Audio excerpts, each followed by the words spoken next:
Welcome to a deep dive all about you. We're going to be looking at Know Your Worth by Anna Mathur. It's like, we're going on a tour of your self-esteem, digging up some really cool insights along the way. Yeah. And got to admit, sometimes, I feel a little not enough myself. So this is a topic that I'm really interested in. Oh, for sure.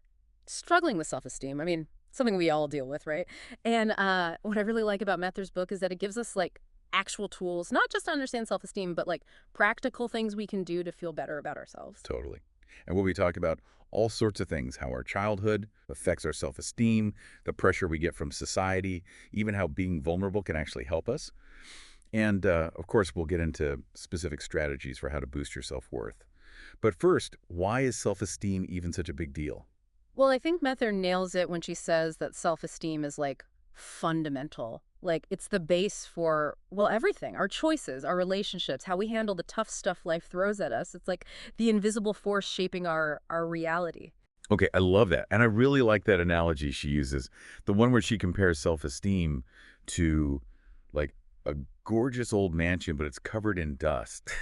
And the goal isn't to, like, knock it down and rebuild. It's about uncovering the worth that's already there. It's got to dust it off, right? Right. And that dust metaphor is so powerful because a lot of times we don't even realize all the gunk that's like obscuring our self-worth. And a lot of it, Mathur says, starts way back, when we're kids Yeah. with the messages we pick up. This is where it gets, like, really interesting. She talks about these common messages we hear as kids that, kind of shape how we see ourselves. Mm. Like, you are what you do, especially if your parents were always super busy. It's like you learn to tie your value to being productive all the Well, time. yeah, that's a big one. Or how about you are how clever you are? If you only got praised for like achievements, you might start to be afraid of failing because like you start to think your intelligence is the same thing as being, worthy. And then there's the you are how well you are loved message. Yeah. Maybe love felt conditional, Hmm. like you had to earn it.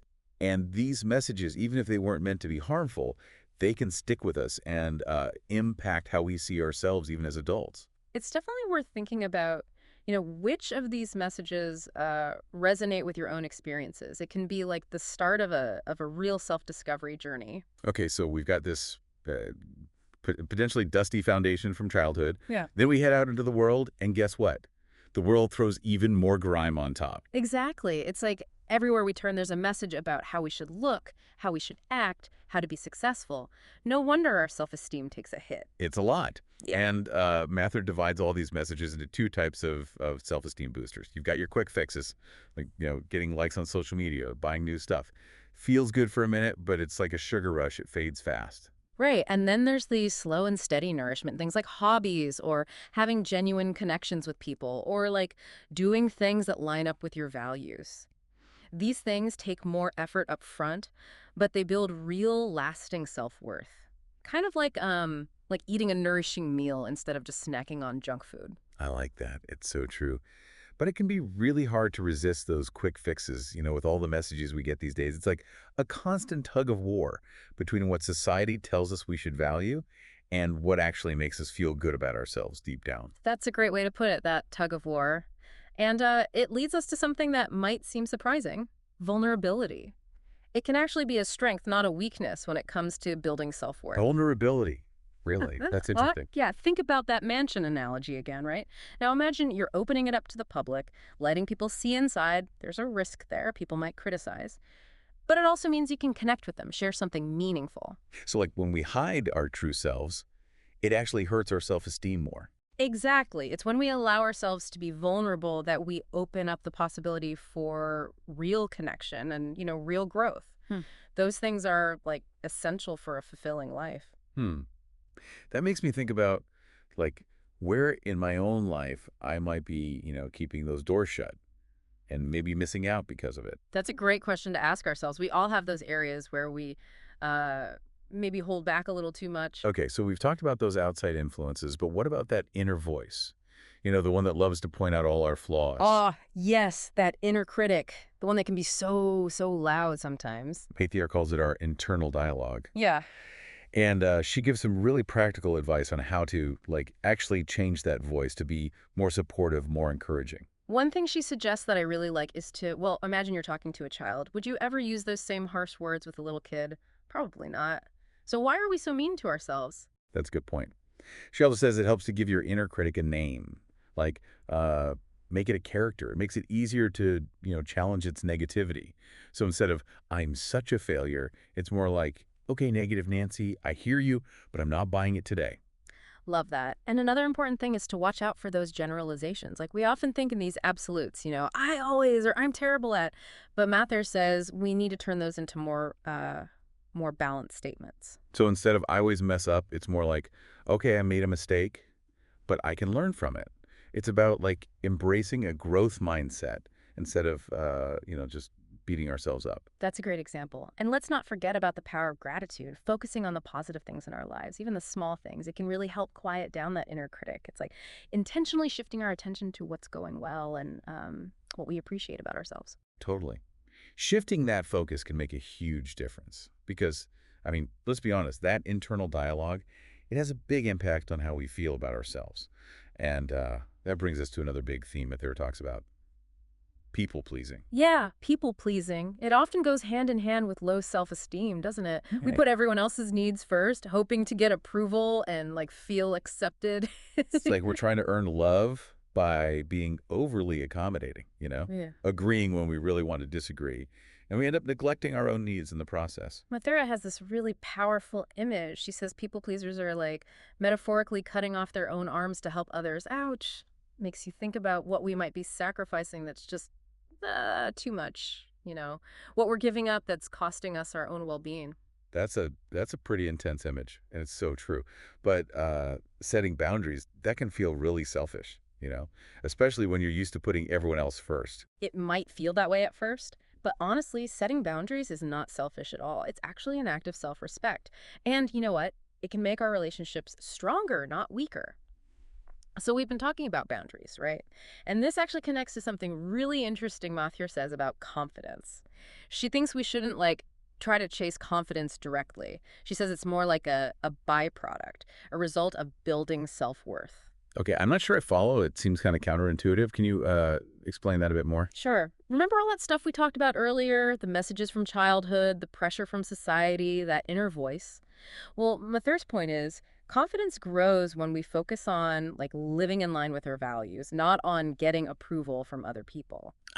So it's more about being true to ourselves than about what others think. Exactly. It's like taking care of a plant, right? You got to nourish the roots, self-care, setting boundaries, challenging those negative thoughts, and then the confidence just naturally blooms. Okay, I like that analogy. But what about rejection? Even when you're working on your self-worth, rejection can still feel like a huge blow. Of course, rejection is tough. It hurts, especially when, you're already struggling with self-esteem. But Mathura has this really helpful perspective on it. She says rejection often has more to do with the other person than with us. So, like, their reasons for rejecting us might be about them, not about something we did wrong. Exactly. They might have their own preferences or experiences or even things going on that have nothing to do with us at all. And remembering that can be so freeing because even when rejection hurts, it doesn't change our worth. That's a good reminder. Yeah. Mathur also encourages us to, question the beliefs we have about ourselves. She says those beliefs aren't always accurate. Right. This is where we really start to take control of how we see ourselves. By looking at those negative beliefs and testing them against the evidence, we can start to build a more positive and realistic view. It's like realizing that we have the power to change the story we tell ourselves about who we are. Exactly. And then there's goal setting. Mathur emphasizes that we need to be gentle with ourselves, especially in the beginning. Set small, achievable goals so we don't get overwhelmed and discouraged. So it's about celebrating those small wins, those baby steps, rather than aiming for, this idea of perfection. Right. Because building self-worth, it's a journey, not a destination. It's about progress, not perfection. This makes me think about something else Mathur talks about, burnout. She says burnout is often a sign that we're not taking care of ourselves, that we're pushing ourselves too hard. She says we need to treat ourselves with the same kindness and understanding we'd offer a friend who is struggling. So true. Recognizing that rest isn't like a luxury, it's a necessity. And that asking for help isn't a weakness. It's actually a sign of strength and self-awareness. Right. Taking care of ourselves is so important. And Mathur actually talks about different levels of self-care. She starts with self-preservation. That's like the most basic level, just surviving, putting your head down and pushing through. It's like running on fumes, just doing the bare minimum to keep going. And, a lot of us do this, especially when things are busy. But Mathur says that ignoring those signs that you need a break, it can lead to burnout, to emotional breakdown. That's not sustainable, right? And then there's self-respect, which is more than just surviving. Exactly. It's about recognizing that you deserve more than just getting by. It's about honoring your basic needs, like rest, food, connection, not as a reward, but as a right. I like that distinction. It's like the difference between giving someone a place to sleep and actually, making them feel cared for. That's a great way to put it. Self-respect is about those little gestures of kindness we show ourselves. And then that leads to self-care, which is even more intentional. So it's about like consciously choosing things that make you feel good. Yeah. And give you energy. Yes. Things that nourish you. Think about like a delicious meal you make for yourself and you sit down and actually enjoy it. It's not just about the food. It's about the act of savoring, letting yourself be taken care of. So self-care becomes a way of like showing yourself that you're worthy of feeling good, that you deserve to prioritize your own well-being. That's a great way to think about it. And Mathur even talks about self-love, although she acknowledges that this can be a hard one, especially if you're struggling with self-esteem. Yeah, self-love can be a tough concept. What does she mean by that exactly? She says it's not necessarily about, this constant over-the-top adoration of yourself. It's more about acceptance, treating yourself with compassion, even when you mess up or when you don't feel your best. Like the love you have for your family, right? It's not always perfect, but it's always there. You keep showing up, even when it's tough. Beautiful analogy. And a big part of self-care, she says, is understanding your own needs. We can get so caught up in taking care of everyone else that we forget to, even listen to what we need. It's like those signals get all muffled. The signals for hunger or fatigue or when you're feeling overwhelmed. We're so used to pushing through and putting everyone else first that we forget to check in with ourselves. It can be so powerful to just ask yourself, what do I need right now? And sometimes the answer is simple, like a glass of water or a few minutes alone or a good talk with a friend. I love that. And Mathuri even talks about like parenting yourself, cultivating a kind, compassionate inner voice that can guide you and remind you of your worth, especially when that inner critic starts getting loud. Right. It all comes back to that idea that our thoughts aren't facts. Just because you feel unworthy or not good enough, it doesn't mean it's true. It's about learning to challenge those thoughts and replace them with more supportive ones. This is so important. We can't wait until we feel worthy to start treating ourselves well. Self-care isn't a reward. It's part of building self-worth. It's like Olympic athletes. They don't wait until they feel like champions to start training, right? They show up and do the work even when they don't feel like it. And it's by doing the work consistently that they become stronger and more confident. Yeah. It's so easy to fall into that trap of, I'll start taking care of myself when. But there's no better time than now. Every act of kindness towards yourself, every boundary you set, every time you choose to prioritize your well-being, it all adds up. It all builds that foundation of self-worth. And speaking of boundaries, Mathur has a whole chapter on how they relate to people-pleasing. She says that when our self-esteem is low, we often try to get validation by pleasing others, and we end up, sacrificing our own needs in the process. Yeah, it's like we're constantly trying to earn love and acceptance by being overly accommodating.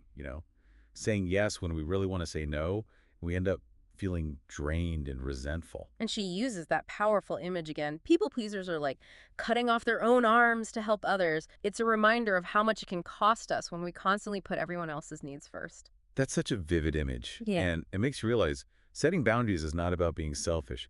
It's about protecting yourself. Exactly. When we give more than we have to give, we end up feeling depleted and ultimately less worthy. It's about recognizing that you have a right to protect your time, your energy, your emotional well-being. Saying no, sometimes it's not a sign of weakness, it's a way of honoring yourself. Setting boundaries is not about being rude. It's about communicating your needs clearly and respectfully. It's about saying, this is what I'm comfortable with, and this is what I'm not. It takes practice, right? It takes courage to stand up for yourself, especially if you're not used to it. But the more you do it, the more you reclaim your power. And that's what builds self-respect. Okay, so we've covered a lot of ground here, but I'm curious about, what happens when, even with all these tools, our self-worth takes a hit? Because, life happens, right? We get rejected, we make mistakes, we have those days where we just feel, ugh. You're absolutely right. Life throws curveballs, Yeah. and Mathur really emphasizes that we shouldn't let those setbacks define us.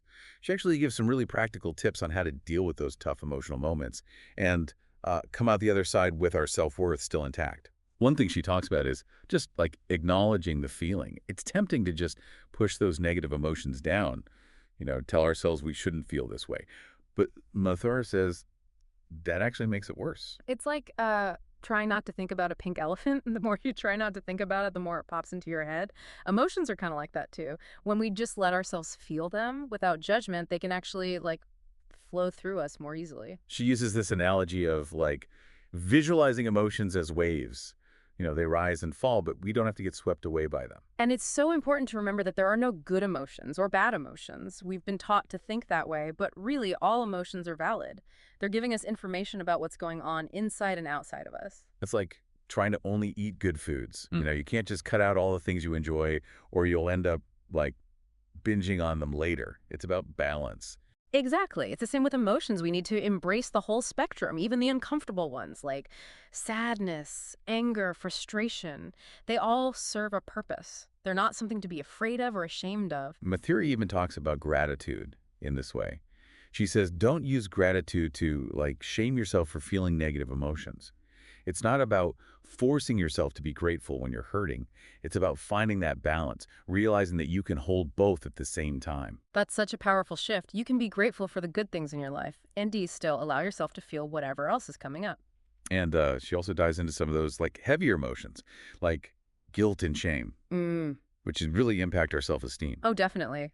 Guilt, she says, can be a good thing sometimes. It can motivate us to take responsibility, to make things right when we've messed up. But, she says, we gotta be careful not to get stuck in self-punishment mode, because that just eats away at our self-worth. She has this analogy of like guilt being a debt. And when our self-esteem is low, we tend to like inflate that debt. We judge ourselves super harshly, and it's hard to let go of the guilt. But here's the thing.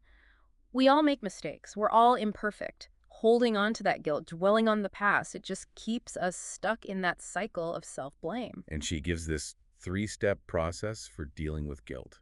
She calls it ACT. I love that. Address, compassion, take action. First, you got to face the guilt, acknowledge it, figure out what you're feeling guilty about.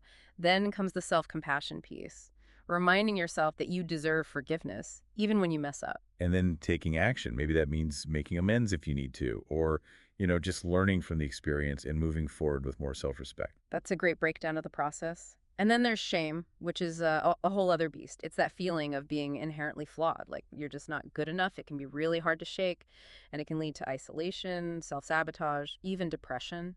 Mothra describes it as feeling like exposed, like everyone can see your flaws. And it triggers that, fight or flight response.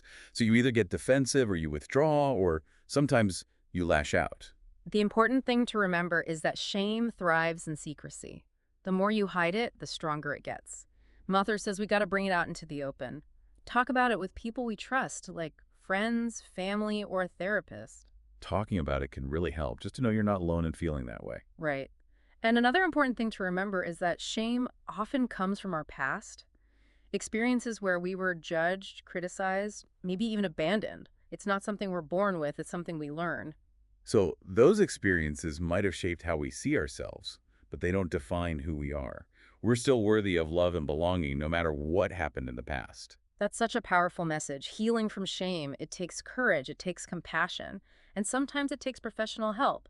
But like Mathur says, it's worth it. We are worth it. Well, I feel like we've really gone deep on this one. We've talked about how our self-esteem is shaped by, everything from our childhood to the messages we get from society, and how our own thoughts and beliefs play a huge role too. And we've learned some practical tools for like changing that inner voice, setting healthy boundaries, dealing with those tough emotions, and ultimately reclaiming our worth. The big takeaway here is that building self-worth, it's not a one-time thing, it's a journey, it's ongoing. There are going to be bumps in the road. There are going to be times when you doubt yourself.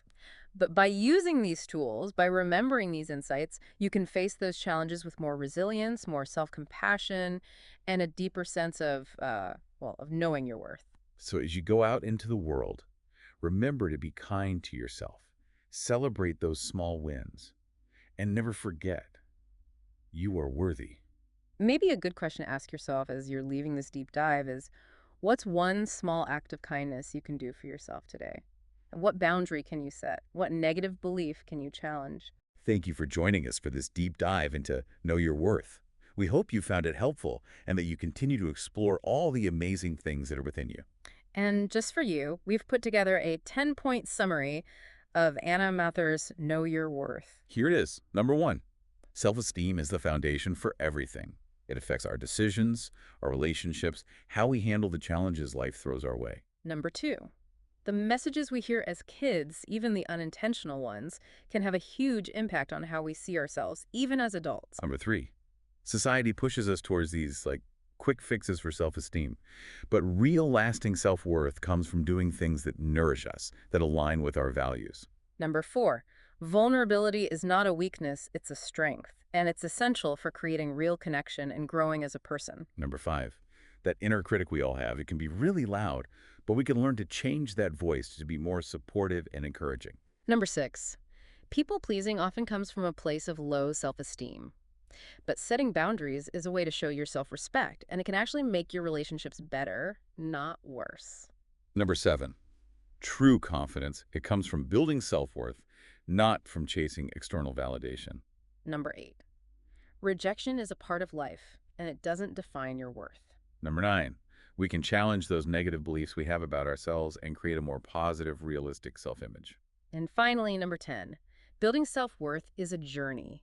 Be patient with yourself, celebrate your progress, and remember you are inherently worthy, just as you are. And on that note, we'll say goodbye. Thanks for diving deep with us.